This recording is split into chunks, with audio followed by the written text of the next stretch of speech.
అన్న నమస్తే, జై భీమ్. నేను మీ వీరపాపన్న. మిత్రులారా, ఓ కళాకారుడు నేను కళాకారుణ్ణని ఈ ప్రజలకు తెలియాలంటే ప్రస్తుతం ఆ రోజుల్లో ఏం లేకుండే. కావాలని వీడియో తీసుకొని క్యాసెట్ చేసుకుంటే తప్ప మేము కళాకారులమని ప్రజలకు తెలిసే పరిస్థితి లేదు. ఎన్నో ప్రోగ్రాములు చేసిన ప్రజానాట్య మండలి కళాకారులు, కొన్ని వేలల్లో చేసిన కళాకారులు కూడా కనుమరుగైపోయారు.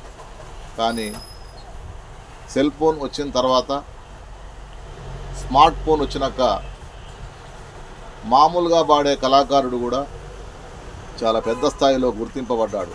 వారి ప్రయత్నంలో వారు సక్సెస్ అయ్యారని మనం చెప్పవచ్చు.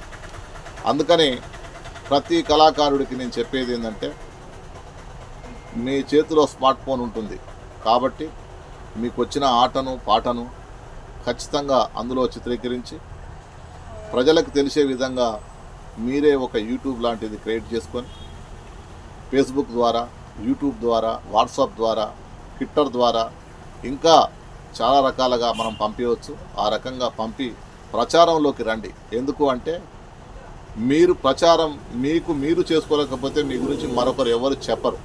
ఎందుకంటే ఇది వెనకటి కాలం కాదు. ఆ రోజుల్లో భీమిరెడ్డి నరసింహారెడ్డి గురించి, పుచ్చలపల్లి సుందరయ్య గారి గురించి మనం చెప్పాం. కానీ ఈరోజు ఎవరు చెప్పేవారు లేరు. కాబట్టి మన గురించి మనమే డప్పు కొట్టుకోవాలి.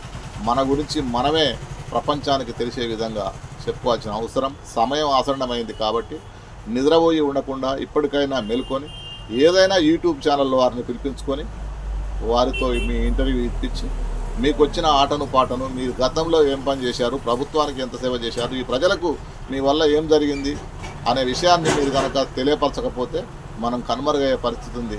దయచేసి ప్రతి ఒక్కరూ చదువు వెలుగులో పనిచేసిన కళాకారులందరూ కూడా పనిచేయాల్సిందిగా విజ్ఞప్తి చేస్తున్నా. జై భీమ్. నేను మీ వీరపాపన్న. Red salute.